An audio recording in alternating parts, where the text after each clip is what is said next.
ముందైతే మర్చిపోవాల్సిన పని లేదు, బండి కూడా తీస్తాను. అలాగే మధ్యలో అక్కడ అడ్వర్టైజ్మెంట్ గ్యాప్ ఇచ్చాడు, మళ్ళీ అయిపోయింది కూడా కొంచెం ఏంటి అసలు. నిన్న క్రియాయోగంలో ఏముంటుందని చెప్పుకున్నాం, గుర్తున్నాయా? చెప్పండి సార్.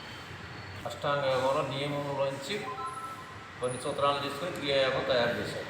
తపస్సు, స్వాధ్యాయం, అష్టాంగయోగంలో ఉన్న నియమంలో ఉన్న కొన్ని మూడు సూత్రాలు, ఆ 3 పాయింట్లు చెప్పగలుగుతారా?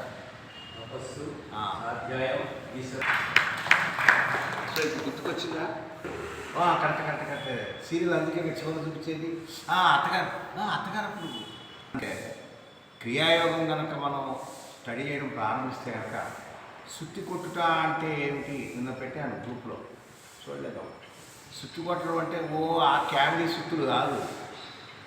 వీడు ఆచరించకుండా వీడు చేసే తప్పుల్నే ఎదుటోడు చేస్తే మాత్రం దాన్ని చెప్తాడే, అది సుత్తి కొట్టడం అంటే అది. అర్థమైందా? దొంగత నీ సొమ్ము నేను దొంగతనం చేయడం, అప్పు తీసుకొని పోకపోతే మోసం చేయడం అవి కాదు. మన సృష్టికర్తనే మోసం చేయడం అంతకన్నా దొంగ. ఇలా ఎన్నో భావాలు, ఆలోచనలు మీకు వచ్చేస్తాయి.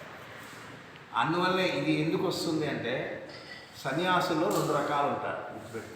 గృహస్థ సన్యాసులు, పూర్ణ సన్యాసులు. ఈ గృహస్థ సన్యాసులు వేషాలు వేసుకోరు, ధర్మాన్ని, గృహస్థ ధర్మాన్ని మాత్రమే పాటిస్తారు. ఇప్పుడు మనకి పొరపాటు ఏంటంటే, మనం కూడా సన్యాసులమే, గృహస్థ సన్యాసులమే, మీకు తెలియదు. అది గృహస్థ సన్యాసులు గృహస్థ బాధ్యతలు సరిగా నిర్వహించకపోవడం వల్ల ఈ పూర్ణ సన్యాసులు యాశం వేసుకున్నాడు కాళ్ళు పట్టుకొని ఎక్కువైపోయింది. ఎవడు కనపడతాడో సన్యాసి యాశం వేసుకొని వాడి కాళ్ళ దగ్గర కూర్చుంటాడు. నిజానికి గృహస్థ ధర్మాన్ని నెరవేర్చినట్లయితే కనుక వాడు దొంగ సన్యాస నిజం సన్యాసానికి అర్థమైపోతుంది.